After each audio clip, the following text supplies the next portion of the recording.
ಕಳೆದೆರಡು ತಿಂಗಳಿನಿಂದ ಕಣ್ಮರೆಯಾಗಿದ್ದ ವರುಣದೇವ ಕೊನೆಗೂ ಕೃಪೆ ತೋರಿದ್ದಾನೆ.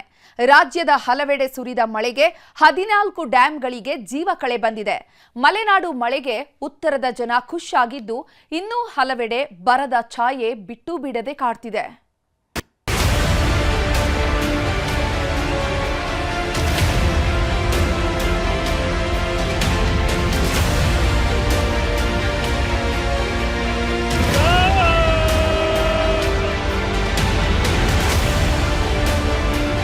ಬರದ ಕಾರ್ಮೋಡದಿಂದ ಕಂಗಾಲಾಗಿದ್ದ ಕರುನಾಡ ಜನರಿಗೆ ವರುಣದೇವ ಕೃಪೆ ತೋರಿದ್ದಾನೆ.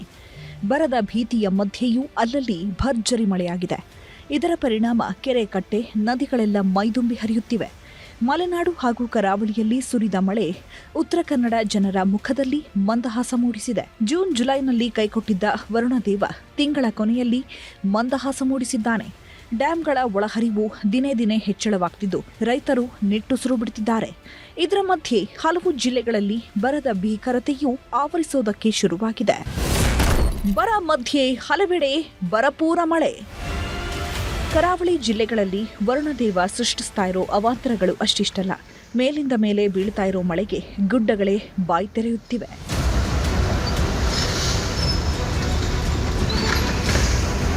ಬಿಟ್ಟು ಬಿಡದೆ ಮಳೆ ಆಗ್ತಿರೋದ್ರಿಂದ ಮಂಗಳೂರಿನ ಕೆತ್ತಿಕಲ್ ಗುಡ್ಡ ಕುಸಿಯಲು ಶುರುವಾಗಿದೆ. ಮಂಗಳೂರು ಮೂಡಬಿದಿರೆ ರಾಷ್ಟ್ರೀಯ ಹೆದ್ದಾರಿಯಲ್ಲಿ ಗುಡ್ಡ ಕುಸಿತಾ ಇದ್ದು ವಾಹನ ಸವಾರರು ಜೀವ ಕೈಯಲ್ಲಿ ಹಿಡಿಕೊಂಡು ಓಡಾಡುತ್ತಿದ್ದಾರೆ. ಮುನ್ನೆಚ್ಚರಿಕೆಯಾಗಿ ವಾಹನ ಸವಾರರಿಗೆ ಏಕಮುಖ ಸಂಚಾರ ವ್ಯವಸ್ಥೆ ಮಾಡಲಾಗಿದೆ. ಅವೈಜ್ಞಾನಿಕ ಕಾಮಗಾರಿಯಿಂದಲೇ ಗುಡ್ಡ ಕುಸಿಯುತ್ತಿದೆ ಅನ್ನೋ ಆರೋಪ ಕೇಳಿ ಬರ್ತಿದೆ. ವರುಣನ ಅಬ್ಬರಕ್ಕೆ ಧುಮ್ಮಿಕ್ಕುತ್ತಿದೆ ಬಾಳೆ ಬರೆ ಫಾಲ್ಸ್. ಭೀಮಾ ತುಂಗಭದ್ರಾ ಅಬ್ಬರಕ್ಕೆ ರೈತರಲ್ಲಿ ಮಂದಹಾಸ. ಶಿವಮೊಗ್ಗದಲ್ಲಿ ವರುಣದೇವ ಅಬ್ಬರಿಸಿ ಬೊಬ್ಬಿರಿತಿದ್ದಾನೆ. ವರುಣಾರ್ಭಟಕ್ಕೆ ಅಲ್ಲಲ್ಲಿ ಹುಟ್ಕೊಳ್ಳೋ ಜಲಪಾತಗಳಿಗೆ ಜೀವ ಕಳೆ ಬಂದಿವೆ. ಹೊಸನಗರದ ಹುಲಿಕಲ್ ಘಾಟಿ ಮಾರ್ಗದ ಬಾಳೆಬರೆ ಫಾಲ್ಸ್ ಮೈದುಂಬಿ ಹರಿತಾ ಇದೆ. 100 ಅಡಿ ಎತ್ತರದಿಂದ ಹಾಲ್ನೊರೆಯಂತೆ ಜಲಪಾತ ಧುಮ್ಮಿಕ್ಕುತ್ತಿದ್ದು ಈ ಜಲವೈಭವವನ್ನ ಪ್ರಯಾಣಿಕರು ಕಣ್ತುಂಬಿಕೊಂಡು ಎಂಜಾಯ್ ಮಾಡ್ತಿದ್ದಾರೆ.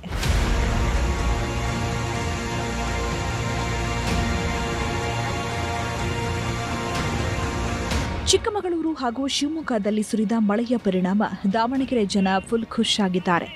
ದಾವಣಗೆರೆ ಜಿಲ್ಲೆಯ ಹರಿಹರ ಭಾಗದಲ್ಲಿ ತುಂಗಭದ್ರಾ ನದಿ ಮೈದುಂಬಿ ಹರಿತಾ ಇದ್ದು ಕರವೇ ಪದಾಧಿಕಾರಿಗಳು ಹಾಗೂ ಮಹಿಳೆಯರು ತುಂಗಭದ್ರಾ ನದಿಗೆ ಬಾಗಿನ ಅರ್ಪಣೆ ಮಾಡಿದ್ರು.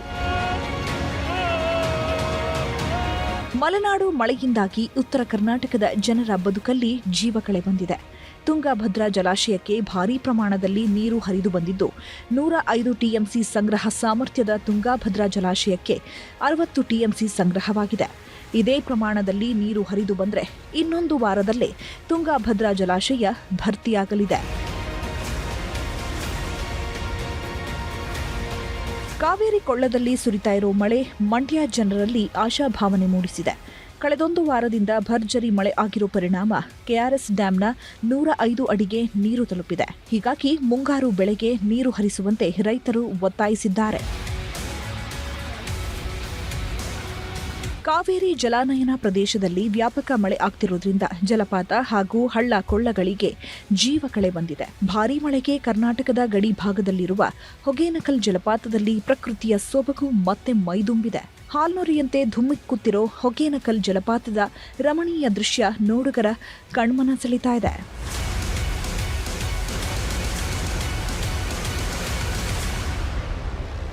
ಇಷ್ಟು ದಿನದಿಂದ ಮಳೆಯನ್ನೇ ಕಾಣದ ಚಿಕ್ಕಬಳ್ಳಾಪುರ ಜನರಿಗೆ ಮಳೆಯ ದರ್ಶನವಾಗಿದೆ. ಸುಮಾರು ಅರ್ಧ ಗಂಟೆಗಳ ಕಾಲ ಸುರಿದ ಮಳೆಯಿಂದಾಗಿ ರೈತರ ಮೊಗದಲ್ಲಿ ಸಂತಸ ಮೂಡಿದೆ. ಮಹಾರಾಷ್ಟ್ರದ ಪಶ್ಚಿಮ ಘಟ್ಟ ಪ್ರದೇಶದಲ್ಲಿ ಭಾರೀ ಮಳೆ ಆಗ್ತಿರೋದ್ರಿಂದ ಭೀಮಾ ನದಿ ಮೈದುಂಬಿ ಹರಿತಾ ಇದೆ. ಹೀಗಾಗಿ ಅಫ್ಜಲಪುರ, ಜೇವರ್ಗಿ ತಾಲೂಕಿನ ರೈತರಲ್ಲಿ ಸಂತಸ ಮನೆ ಮಾಡಿದೆ. ಜಲಾಶಯದಿಂದ ಅಪಾರ ಪ್ರಮಾಣದ ನೀರು ರಿಲೀಸ್ ಮಾಡಲಾಗಿದ್ದು ನದಿ ಪಾತ್ರದ ಗ್ರಾಮಗಳಲ್ಲಿ ನೆರೆ ಭೀತಿ ಉಂಟಾಗಿದೆ.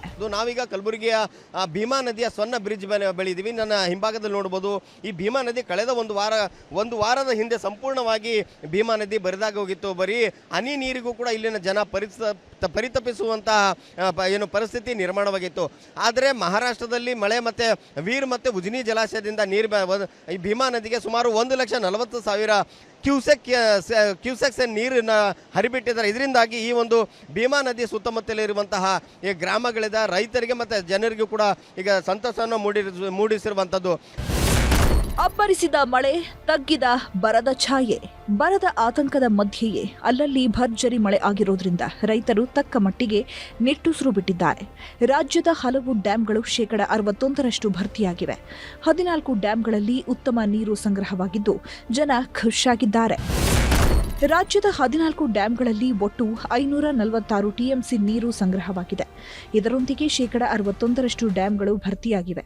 ಸದ್ಯ ರಾಜ್ಯದ ಡ್ಯಾಂಗಳಿಂದ 1,82,132 ಕ್ಯೂಸೆಕ್ ನೀರು ಹೊರಹರಿವು ಹೋಗ್ತಿದ್ದು 14 ಡ್ಯಾಂಗಳಲ್ಲಿ 546 ಟಿಎಂಸಿ ನೀರು ಸಂಗ್ರಹವಾಗಿದೆ. ಹಾಗೆಯೇ ರಾಜ್ಯದ ಡ್ಯಾಂಗಳಿಗೆ 4.03 ಲಕ್ಷ ಕ್ಯೂಸೆಕ್ ನೀರು ಒಳಹರಿದು ಬರ್ತಿದ್ದು ಕಾವೇರಿ ನದಿ ಪಾತ್ರದ ಡ್ಯಾಂಗಳ ನೀರಿನ ಪ್ರಮಾಣ 80 ಟಿಎಂಸಿಗೆ ಏರಿಕೆಯಾಗಿದೆ. ಹಾಗೆಯೇ ಕೃಷ್ಣಾ ನದಿ ಪಾತ್ರದ ಡ್ಯಾಂಗಳಲ್ಲಿ 296 ಟಿಎಂಸಿ ನೀರು ಸಂಗ್ರಹವಾಗಿದ್ದು ರೈತರು ನಿಟ್ಟುಸಿರು ಬಿಟ್ಟಿದ್ದಾರೆ. ಮಳೆಗಾಗಿ ಕಪ್ಪೆಗಳಿಗೆ ಶಾಸ್ತ್ರೋಕ್ತ ಮದುವೆ. ಗದಗದಲ್ಲಿ ಮೆಕ್ಕೆಜೋಳ ನಾಶ ಮಾಡಿದ ರೈತ. ಒಂದ್ ಕಡೆ ಮಳೆಯ ಸುದ್ದಿ ಖುಷಿ ಕೊಟ್ರೆ ಇನ್ನೊಂದ್ ಕಡೆ ವರುಣದೇವ ಕಣ್ಣೀರು ತರಿಸ್ತಿದ್ದಾನೆ.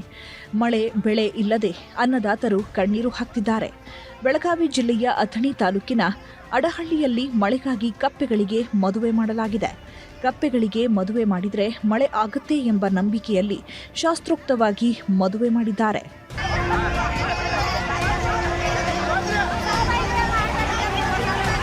ಇನ್ನು ಗದಗದಲ್ಲಿ ಭೀಕರ ಬರಗಾಲಕ್ಕೆ ಮೆಕ್ಕೆಜೋಳ ಬೆಳೆ ನಾಶವಾಗಿದೆ. ಮಳೆ ಇಲ್ಲದೆ ಜೋಳ ಒಣಗಿ ಹೋಗ್ತಿರೋದ್ರಿಂದ ಕಂಗಾಲಾದ ಶಿರಂಜ ಗ್ರಾಮದ ರೈತ ಶಂಕರಪ್ಪ ಮೇಕೆ ಕುರಿಗಳನ್ನ ಹೊಲಕ್ಕೆ ಬಿಟ್ಟು ಮೇಯಿಸಿದ್ದಾರೆ.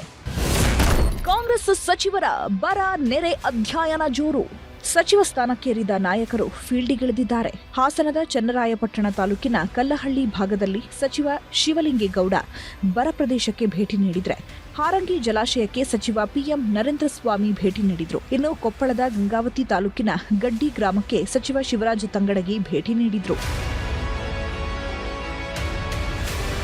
ಒಟ್ನಲ್ಲಿ ರಾಜ್ಯದಲ್ಲಿ ಬರದ ಮಧ್ಯೆಯೂ ಅಲ್ಲಲ್ಲಿ ಉತ್ತಮ ಮಳೆಯಾಗ್ತಿದೆ. ಮುಂಗಾರು ಅಂತೂ ಕೈಕೊಟ್ಟಿದ್ದಾಯ್ತು. ಹಿಂಗಾರು ಆದ್ರೂ ಎಲ್ಲೆಡೆ ಅಬ್ಬರಿಸಲಿ ಅಂತ ಜನ ಪ್ರಾರ್ಥಿಸುತ್ತಿದ್ದಾರೆ. Bureau report, news 18. ಸಂಪುಟ ವಿಸ್ತರಣೆ ಆಗಿದ್ದೇ ಆಗಿದ್ದು ಅಸಮಾಧಾನದ ಕಿಡಿ ಕಾಡ್ಗಿಚ್ಚಿನಂತೆ ಹೊತ್ಕೊಂಡಿದೆ. ಸಚಿವ ಸ್ಥಾನ ಸಿಗದಿದ್ದಕ್ಕೆ ಸಿಟ್ಟಿಗೆದ್ದವರು ಬೆಂಕಿ ಉಗುಳೋದಕ್ಕೆ ಶುರು ಮಾಡಿದ್ದಾರೆ. ಹೀಗಾಗಿ ಸಿಎಂ ಅಖಾಡಕ್ಕಿಳಿದ ಹೊತ್ತಲ್ಲೇ ಬಾಗಲಕೋಟೆ ಆಡಿಯೋ ಬಾಂಬ್ ಸಖತ್ ಸದ್ದು ಮಾಡ್ತಿದೆ.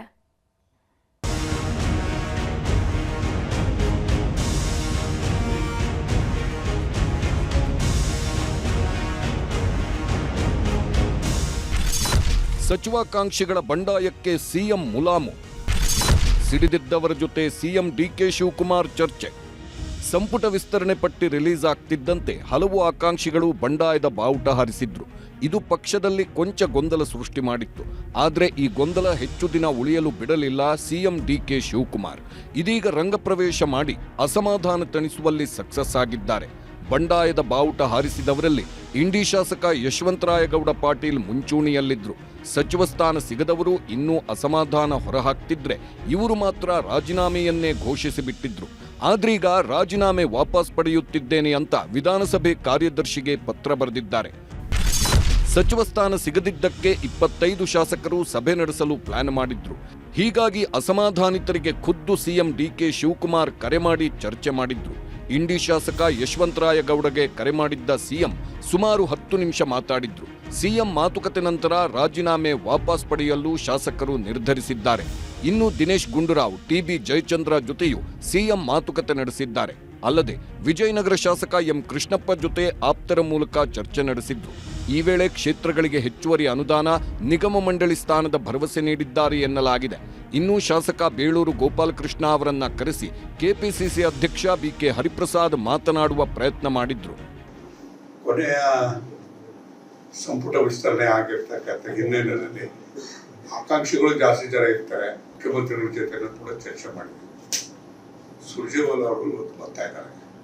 ಬಹುಶಃ ಇದೆಲ್ಲದಕ್ಕೂ ಕೂಡ ಅಂತಿಮವಾಗಿ ಒಂದು ಶಮನ ಮಾಡ್ತಕ್ಕಂಥ ರೀತಿಯಲ್ಲಿ ಪ್ರಕ್ರಿಯೆ ನಡೀತದೆ ಅಂತಕ್ಕಂಥ ವಿಶ್ವಾಸ ನನಗಿದೆ.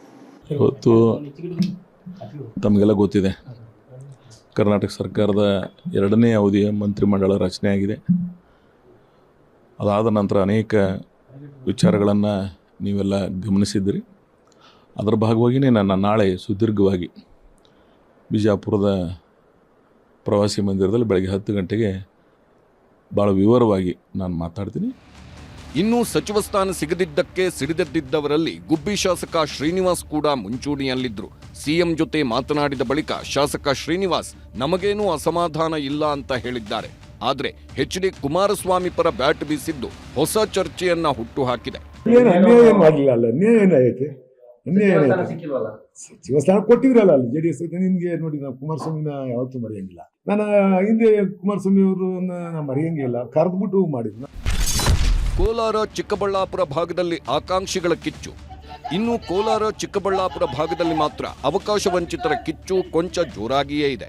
ಸಚಿವ ಮುನಿಯಪ್ಪ ವಿರುದ್ಧ ಕೋಲಾರ ಚಿಕ್ಕಬಳ್ಳಾಪುರ ಶಾಸಕರ ಸಿಟ್ಟು ತಾರಕಕ್ಕೇರಿದೆ. ಬಾಗೇಪಲ್ಲಿ ಶಾಸಕ ಸುಬ್ಬಾರೆಡ್ಡಿಗೆ ಅವಕಾಶ ಸಿಗದಿದ್ದಕ್ಕೆ ಬೆಂಬಲಿಗರು ಬಾಗೇಪಲ್ಲಿ, ಗುಡಿಬಂಡೆ, ಚೇಳೂರಿನಲ್ಲಿ ಬಂದ್ ಮಾಡಿದ್ರು.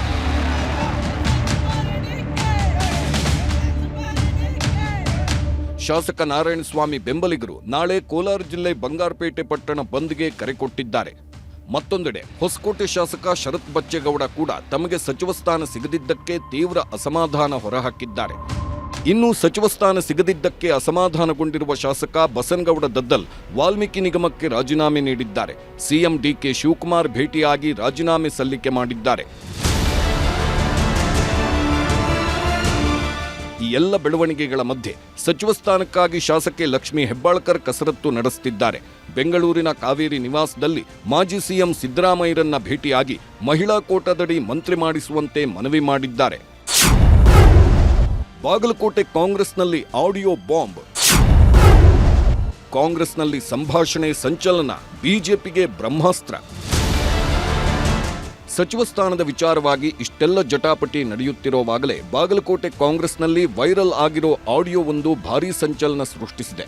ಮಾಜಿ ಸಚಿವ ಆರ್.ಬಿ. ತಿಮ್ಮಾಪುರ ಮತ್ತು ಜಿಲ್ಲಾಧ್ಯಕ್ಷ ನಂಜಯ್ಯನಮಠ ನಡುವಿನ ಸಂಭಾಷಣೆ ಎನ್ನಲಾದ ಈ ಆಡಿಯೋದಲ್ಲಿ ಸಚಿವ ಸ್ಥಾನಕ್ಕೆ 70% ರಿಂದ 80% ಹಣ ಕುರಿತು ಚರ್ಚೆಯಾಗಿದೆ. ಪುಟ್ರಂಗ್ ಶೆಟ್ಟಿ ಪೇಮೆಂಟ್ ಕೊಟ್ಟು ಮಂತ್ರಿ ಪಡೆದಿದ್ದಾರೆ. ನಾಗೇಂದ್ರಗೆ ಸಚಿವ ಸ್ಥಾನ ಕೊಟ್ಟಿರೋದು ದುರಂತ.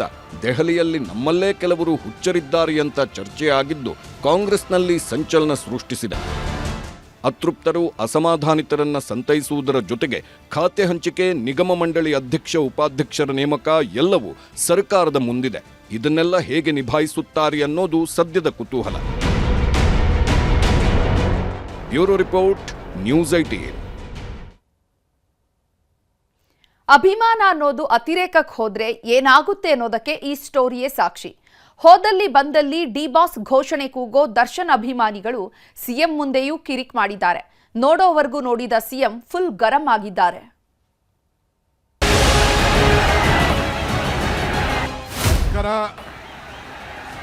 ನಮಸ್ಕಾರ. ಸುಮ್ಮನೆ ಬಿಸಾಕ್ಬಿಟ್ಟು. ಚಾಲೆಂಜಿಂಗ್ ಸ್ಟಾರ್ ದರ್ಶನ್ರ ಕಷ್ಟದ ದಿನಗಳು ಅದ್ಯಾವಾಗ ಮುಗಿಯುತ್ತದೋ ಆ ದೇವರೇ ಬಲ್ದ.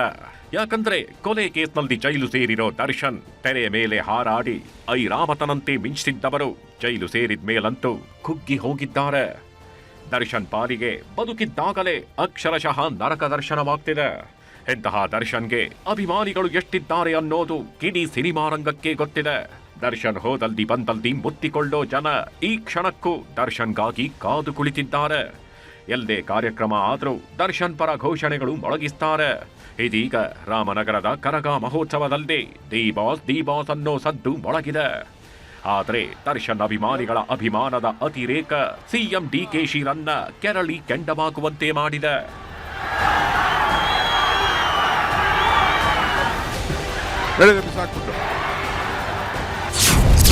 ಸಿಎಂ ಡಿಕೆಶಿ ಪಿತ್ತ ನೆತ್ತಿಗೇರಿಸಿದ ಡಿ ಬಾಸ್ ಕೂಗು. ದರ್ಶನ್ ಫ್ಯಾನ್ಸ್ ಕೂಗಾಟ, ಮೈ ಕೆಸರು ಡಿಕೆಶಿ ಗರಂ.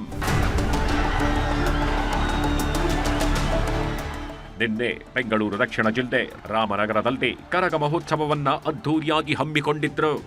ಈ ಬಾರಿ ಕನಕಪುರದ ಮಣ್ಣಿನ ಮಗನೇ ಸಿಎಂ ಆಗಿರೋದ್ರಿಂದ ಕಾರ್ಯಕ್ರಮದ ರಂಗು ಮತ್ತಷ್ಟು ಜಾಸ್ತಿ ಆಗಿತ್ತು. ಹೀಗಾಗಿ ಚಾಮುಂಡೇಶ್ವರಿ ಅಮ್ಮನ ಕರಗ ಮಹೋತ್ಸವಕ್ಕೆ ಲಕ್ಷಾಂತರ ಭಕ್ತರು ನೆರೆದಿದ್ರು. ಇದಕ್ಕೆಂದೇ ಜಿಲ್ಲಾ ಕ್ರೀಡಾಂಗಣದಲ್ಲಿ ಬೃಹತ್ ವೇದಿಕೆ ನಿರ್ಮಿಸಿ ರಸಸಂಜೆ ಕಾರ್ಯಕ್ರಮವನ್ನು ಏರ್ಪಡಿಸಿದ್ರು. ಈ ವೇಳೆ ಕಾರ್ಯಕ್ರಮಕ್ಕೆ ಆಗಮಿಸಿದ ಸಿಎಂ ಡಿಕೆಶಿ ಅಭಿಮಾನಿಗಳನ್ನುದ್ದೇಶಿಸಿ ಮಾತನಾಡೋಕೆ ಬರ್ತಿದ್ದಂತೆ ದರ್ಶನ್ ಅಭಿಮಾನಿಗಳ ಕೂಗಾಟ ಶುರುವಾಯಿತು. ಸಿಎಂ ಮಾತಾಡುವುದಕ್ಕೂ ಬಿಡದಂತೆ ಡಿ ಬಾಸ್ ಅಂತ ದಶ ದಿಕ್ಕಲ್ದು ಕೂಗೋದಕ್ಕೆ ಶುರು ಮಾಡಿದ್ರು. ಆಗ ಸಿಎಂ ಕೂಡ ದರ್ಶನ್ ಬಗ್ಗೆ ಗೊತ್ತಿದೆ ಅಂತ ಕೂಲಾಗಿಯೇ ಸಮಾಧಾನ ಮಾಡೋಕೆ ನೋಡಿದ್ರು. ಆದರೆ ದರ್ಶನ್ ಅಭಿಮಾನಿಗಳು ಮಾತ್ರ ಸುಮ್ಮನಾಗಲಿಲ್ಲ. ಸಿಎಂರನ್ನ ಮಾತಾಡುವುದಕ್ಕೂ ಬಿಡದಂತೆ ಕೂಗೋದಕ್ಕೆ ಶುರು ಮಾಡಿದ್ರು. ಇದು ಸಿಎಂರ ಪಿತ್ತ ನೆತ್ತಿಗೇರುವಂತೆ ಮಾಡಿತು. ಗರಂ ಆದ ಡಿಕೆ ಶಿವಕುಮಾರ್ ಮೈಕ್ ಎಸೆದು ವೇದಿಕೆ ಮೇಲೆ ಹೋಗಿ ಕೂತ್ರು.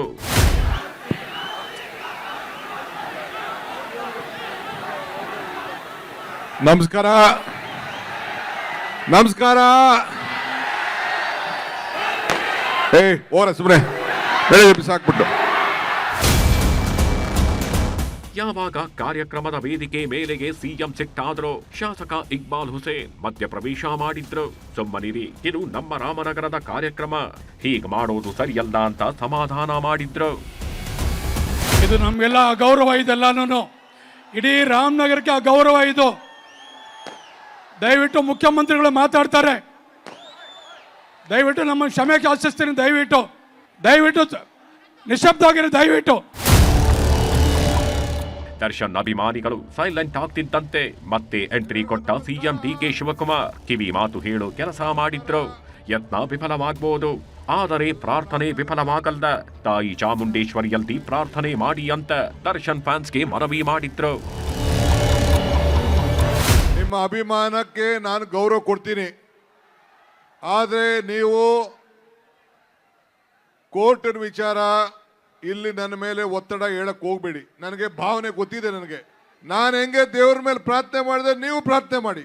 ಪ್ರಯತ್ನ ವಿಫಲ ಆದರೂ ಪ್ರಾರ್ಥನೆ ವಿಫಲ ಆಗಲಿಲ್ಲ ಅಂತ ಚಾಮುಂಡೇಶ್ವರಿ ಬೆಟ್ಟದಲ್ಲಿ ಹೇಳಿದ್ದೆ ತಾನೇ ನಾನು. ನೀವು ಹಂಗೆ ಚಾಮುಂಡಿಗೆ ಈಗ ಹೋಗಿ ಪ್ರಾರ್ಥನೆ ಮಾಡಿ, ಭಗವಂತ ತಾಯಿ ಒಳ್ಳೇದು ಮಾಡ್ತಾಳೆ. ಒಟ್ನಲ್ಲಿ ದರ್ಶನ್ ಅಭಿಮಾನಿಗಳ ಅತಿರೇಕ ಮೇಲಿಂದ ಮೇಲೆ ಜಾಸ್ತಿ ಆಗ್ತಿದೆ. ಮೊನ್ನೆ ತಾನೇ ಚಾಮುಂಡೇಶ್ವರಿ ಬೆಟ್ಟದಲ್ಲದೆ ದರ್ಶನ್ ಅಭಿಮಾನಿ ಹುಚ್ಚರಂತೆ ಕೂಗಾಡಿದ್ರು. ಅದರ ಬೆನ್ನಲ್ಲದೆ ಈಗ ಸಿಎಂ ಮುಂದೆಗೆ ಕೀಟಲೆ ಮಾಡಿದ್ದಾರೆ.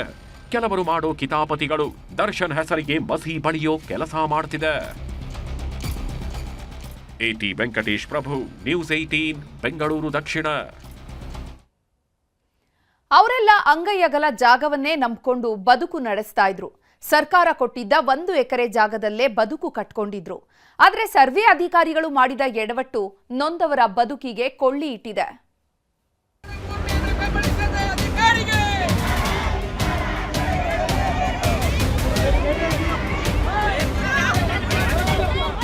ಹತ್ತು ಕುಂಟೆ 5 ಕುಂಟೆ ಈ ಥರದ್ದೆಲ್ಲ ಹೋಗೈತೆ. ಜಮೀನ ನಮಗೆ ಕೊಡಬೇಕು. ನಾನಂದ್ರೆ ಇಸ ತಗೊಂಡು ನನ್ನ ಮಕ್ಕಳು, ನಾನು, ನಮ್ಮ ಯಜಮಾನ ಎಲ್ಲ ನಾವು ಹೊಲ್ದಾಗ ಜೀವ ಬಿಡ್ತೀವಿ. ಬಡವರ ಕೋಪ ದವಡೆಗೆ ಮೂಲ ಅಂತಾರಲ್ಲ, ಇದಕ್ಕೆ ನೋಡಿ. ಇವರಿಗೆಲ್ಲ ದಿಕ್ಕಿಲ್ಲ, ದೆಸೆ ಇಲ್ಲ. ಕಷ್ಟ ಅಂದಾಗ ಕೈ ಹಿಡಿಯೋರೂ ಇಲ್ಲ. ಸರ್ಕಾರ ಕೊಟ್ಟಿದ್ದ 1 ಎಕರೆ ಜಾಗದಲ್ಲೇ ಬದುಕು ಕಟ್ಕೊಳ್ತಿದ್ರು. ಇದೇ ಜೀವನದ ದಾರಿ ಅಂತ 10 ಕನಸು ಕಟ್ಕೊಂಡಿದ್ರು. ಆದ್ರೀಗ ಅದಕ್ಕೂ ಕೊಳ್ಳಿ ಬಿದ್ದಿದೆ. ಸರ್ಕಾರದಿಂದ ಮಂಜೂರಾಗಿದ್ದ 1 ಎಕರೆ ಜಾಗಕ್ಕೂ ಕುತ್ತು ಎದುರಾಗಿದೆ. ಸರ್ವೆಗೆಂದು ಬಂದಿದ್ದ ಅಧಿಕಾರಿಗಳು ಅಂಗೈ ಅಗಲದ ಜಾಗವನ್ನೂ ಕಿತ್ಕೊಳ್ಳೋ ಕೆಲಸ ಮಾಡಿದ್ದಾರೆ. ಆ ರಸ್ತೆ ಈ ರಸ್ತೆ ಅಂತ ಹೇಳಿ ದಲಿತರ ಬದುಕಲ್ಲೇ ಚೆಲ್ಲಾಟವಾಡಿದ್ದಾರಂತೆ.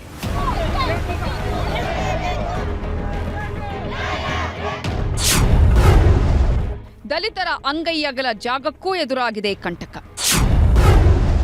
ಸರ್ವೆ ಅಧಿಕಾರಿಗಳ ಚೆಲ್ಲಾಟಕ್ಕೆ ಬದುಕೇ ದುಸ್ತರ. ತುಮಕೂರು ಜಿಲ್ಲೆಯ ಗುಬ್ಬಿ ತಾಲೂಕಿನ ಹಲಸಿನ ನಾಗೇನಹಳ್ಳಿ ಗ್ರಾಮ ಇವರೆಲ್ಲರ ಪಾಲಿಗೆ ಸರ್ವೆ ಅಧಿಕಾರಿಗಳೇ ವಿಲನ್ ಆಗಿದ್ದಾರೆ. ಇಲ್ಲಿರೋ 42 ದಲಿತ ಕುಟುಂಬಗಳಿಗೆ ತಲಾ 1 ಎಕರೆಯಂತೆ ಜಮೀನು ಮಂಜೂರಾಗಿತ್ತು. ಹೀಗಾಗಿ ಭೂಮಿಯಲ್ಲೇ ಬದುಕು ಕಟ್ಕೊಳ್ಳೋದಕ್ಕೆ ಪ್ರಾರಂಭ ಮಾಡಿದ್ರು. ಆದರೆ ಕಳೆದ 4 ತಿಂಗಳ ಹಿಂದೆ ಸರ್ವೆಗೆ ಅಂತ ಬಂದ ಅಧಿಕಾರಿಗಳು ಬಡವರ ಜಮೀನಿಗೂ ಕತ್ರಿ ಹಾಕಿದ್ದಾರೆ. ಎಲ್ಲರ ಜಮೀನಿನಲ್ಲೂ ಆ ರಸ್ತೆ ಈ ರಸ್ತೆ ಅಂತ ಹೇಳಿ ಬಂಡಿ ಜಾಡು, ಕಾಲುದಾರಿ ಹಾಗೂ ರೂಢಿ ಸಾಲಿನ ಹೆಸರಿನಲ್ಲಿ ಮನ ಬಂದಂತೆ ಸ್ಕೆಚ್ ಮಾಡಿಕೊಟ್ಟಿದ್ದಾರೆ. ಇದರಿಂದಾಗಿ ಪ್ರತಿ ಕುಟುಂಬಸ್ಥರು 10 ರಿಂದ 113 ಗುಂಟೆ ಜಾಗ ಕಳ್ಕೊಂಡಿದ್ದಾರೆ. ಏಕಾಏಕಿ ಬಂದು ಏನು ಅದು ಅಧಿಕಾರನೂ ಇಲ್ಲ, ಐಡಿ ಕಾರ್ಡು ಇಲ್ಲ, ಈ ಸಂಬಂಧಪಟ್ಟಿದ್ದು ನಾನು ಬಂದಿದ್ದೀನಿ ಅಂತಲೂ ಏನೂ ಹೇಳಿಲ್ಲ. ಏಕಾಏಕಿ ಬಂದರು ಸರ್ವೆ ಮಾಡ್ತೀವಿ ಅಂತ ಹೇಳಿ ಎಲ್ಲರ ಕೈಲೂ ಸೈನ್ ಮಾಡಿಸ್ಕೊಂಡು ಹೋಗ್ಯಾರಿ. 10 ಕುಂಟೆ 5 ಕುಂಟೆ, ಒಬ್ಬೊಬ್ಬರಿಗೆ 20 ಕುಂಟೆ ಈ ಥರದ್ದೆಲ್ಲ ಹೋಗೈತೆ. ಒಬ್ಬೊಬ್ಬರ ಹೆಸರಿಗೆ ಪಾಣಿನೇ ಬರ್ತಾ ಇಲ್ಲ ಅಣ್ಣ. ಸರ್ಕಾರ ಅಂತ ಹೇಳಿ ಅದ್ರಾಗ ತೋರಿಸ್ತೈತಿ. ಸರ್ವೆಗೆ ಬಂದ ಅಧಿಕಾರಿಗಳು ಸ್ಕೆಚ್ ರೆಡಿ ಮಾಡಿ ಕಳ್ಳಾಟ ಆಡಿದ್ದಾರಂತೆ. ರಸ್ತೆ ಸೇರ್ಪಡೆಯ ವಿಷಯವನ್ನ ಮುಚ್ಚಿಟ್ಟು ನಿಮ್ಮ ಹೆಸರಲ್ಲಿ ಖಾತೆ ಮಾಡಿಕೊಡ್ತೀವಿ ಅಂದಿದ್ರಂತೆ. ಹೀಗಾಗಿ ಏನೂ ಅರಿಯದೆ ಪ್ರತಿಯೊಬ್ಬರೂ ಸಹಿ ಮಾಡಿದ್ದಾರೆ. ಹೀಗಾಗಿ 1 ಎಕರೆ ಜಾಗದಲ್ಲೂ 10 ರಿಂದ 13 ಗುಂಟೆ ಜಾಗ ಕೈತಪ್ಪಿ ಹೋಗ್ತಿದ್ದು ದಿಕ್ಕು ಕಾಣದಂತಾದ ಜನ ಅಹೋರಾತ್ರಿ ಪ್ರತಿಭಟನೆ ನಡೆಸುತ್ತಿದ್ದಾರೆ. ಈ ಬಗ್ಗೆ ಗುಬ್ಬಿ ತಹಶೀಲ್ದಾರ್ ಬಳಿ ಹೇಳಿದ್ರೆ ಕ್ಯಾರೆ ಅಂತಿಲ್ವಂತೆ. ಮೊಬೈಲಾಗ ನೋಡಿ ಪಾಣಿ ತಕ್ಕೊಟ್ರು. ಆಮೇಲೆ ನಾನೇ ಮಾಡಿದೆ, ಪಾಣಿ ತಕ್ಕೊಟ್ರು, ಇದನ್ನು ನಂಬರ್ ಬರ್ಕೊಟ್ರು. ಹೋಗಿ ಪಾಣಿ ತೆಗಿಸ್ದೆ.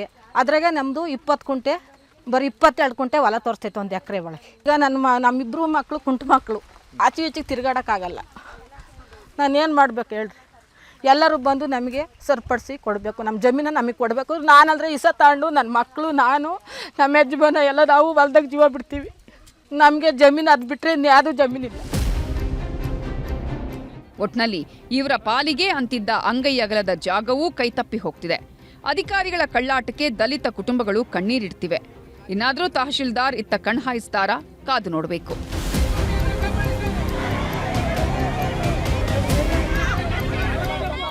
ವಿಠಲ್, ನ್ಯೂಸ್ 18 ತುಮಕೂರು. ಶಿವಮೊಗ್ಗ ಹಾಗೂ ಮೈಸೂರಿನಿಂದ ಆಫ್ರಿಕಾಗೆ ಹೋದ 9 ಮಂದಿ ನರಕ ಅನುಭವಿಸುತ್ತಿದ್ದಾರೆ. ಗಿಡಮೂಲಿಕೆ ತರೋದಕ್ಕೆ ಹೋದವರು ಐವರಿ ಕೋಸ್ಟ್ ಪೊಲೀಸರ ಕೈಗೆ ತಗ್ಲಾಕೊಂಡು ಕಣ್ಣೀರು ಸುರಿಸುತ್ತಿದ್ದಾರೆ. ಭಾರತಕ್ಕೆ ವಾಪಸ್ ಆಗಲು ಆಗದೆ ಪರಿತಪಿಸುತ್ತಿದ್ದಾರೆ.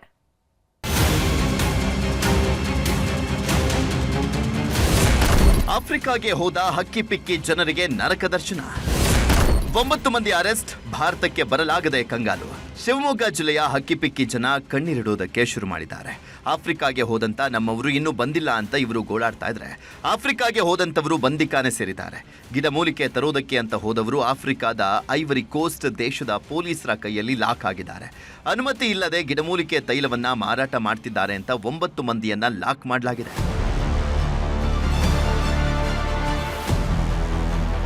ಕೆಲ ದಿನಗಳ ಹಿಂದೆ ಶಿವಮೊಗ್ಗ ಹಾಗೂ ಮೈಸೂರಿನ ಹಕ್ಕಿಪಿಕ್ಕಿ ಸಮುದಾಯದ 9 ಮಂದಿ ಗಿಡಮೂಲಿಕೆ ತರೋದಕ್ಕೆ ಅಂತ ಐವರಿ ಕೋಸ್ಟ್ ದೇಶಕ್ಕೆ ಹೋಗಿದ್ರು.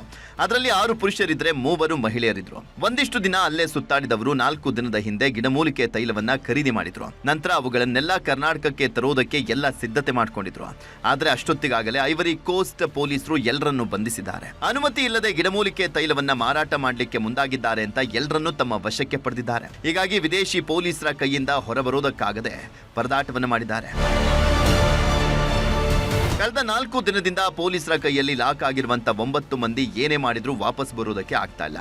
ರಾಯಭಾರಿ ಕಚೇರಿ ಅಧಿಕಾರಿಗಳನ್ನ ಸಂಪರ್ಕಿಸೋದಕ್ಕೆ ಆಗ್ತಾ ಇಲ್ವಂತೆ. ಹೀಗಾಗಿ ಇವರ ರಕ್ಷಣೆಗೆ ಭಾರತ ಸರ್ಕಾರ ನಿಲ್ಲಬೇಕು ಅಂತ ಕರ್ನಾಟಕ ಹಕ್ಕಿಪಿಕ್ಕಿ ಬುಡಕಟ್ಟು ಸಂಘಟನೆಯ ರಾಜ್ಯಾಧ್ಯಕ್ಷ ಪುನೀತ್ ಕುಮಾರ್ ಮನವಿ ಮಾಡಿದ್ದಾರೆ. ವ್ಯಾಪಾರ ಮಾಡಿಕೊಂಡು ಬೇರೆ ಮತ್ತೊಂದು ಸಿಟಿಗೆ ಹೊರಡುವಂತ ಸಮಯದಲ್ಲಿ ಅಲ್ಲಿನ ಲೋಕಲ್ ಪೊಲೀಸ್ನವರು ಅವರನ್ನ ಬಂಧಿಸಲಾಗಿದೆ ಅಂತ ನನಗೆ ಅವರ ಸಂಬಂಧಿಕರು ಫೋನ್ ಕರೆ ಮೂಲಕ ನನಗೆ ಮಾಹಿತಿಯನ್ನು ರವಾನಿಸಿರುವಂತದ್ದು. ದಯಮಾಡಿ ಇವರೆಲ್ಲರನ್ನು ಸುರಕ್ಷಿತವಾಗಿ ಭಾರತ ದೇಶಕ್ಕೆ ಕರೆತರುವಂತ ಕೆಲಸ ಮಾಡಬೇಕಂತ ನಾನು ಭಾರತ ಸರ್ಕಾರ, ಕೇಂದ್ರ ಸರ್ಕಾರ ಹಾಗೂ ವಿದೇಶಾಂಗ ಇಲಾಖೆ ಮತ್ತೆ ಅಲ್ಲಿನ ರಾಯಭಾರಿ ಕಚೇರಿ ಇದರಲ್ಲಿ ಇನ್ವಾಲ್ವ್ ಆಗಿ ಅವರಿಗೆಲ್ಲರಿಗೂ ಸಹಾಯ ಮಾಡಬೇಕಂತ ನಾನು ಮನವಿ ಮಾಡ್ತೇನೆ.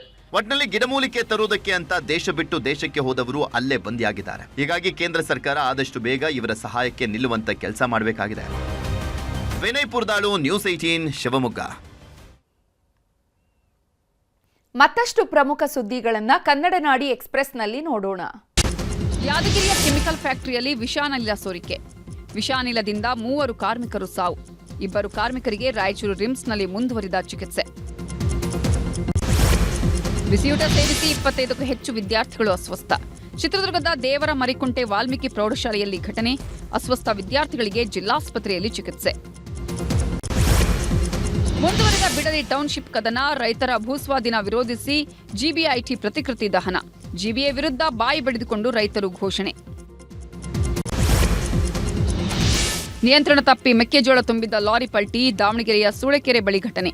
ಲಾರಿ ಚಾಲಕನಿಗೆ ಸಣ್ಣಪುಟ್ಟ ಗಾಯ, ಪ್ರಾಣಾಪಾಯದಿಂದ ಪಾರು. ವಿದ್ಯುತ್ ತಂತಿ ತಗುಲಿ 5 ಎಕರೆ ಕಬ್ಬಿನ ಗದ್ದೆಗೆ ಬೆಂಕಿ. ಮಂಡ್ಯ ತಾಲೂಕಿನ ಹನಕೆರೆ ಗ್ರಾಮದಲ್ಲಿ ಘಟನೆ. ಸ್ಥಳಕ್ಕೆ ಬಂದು ಬೆಂಕಿ ನಂದಿಸಿದ ಅಗ್ನಿಶಾಮಕ ಸಿಬ್ಬಂದಿ.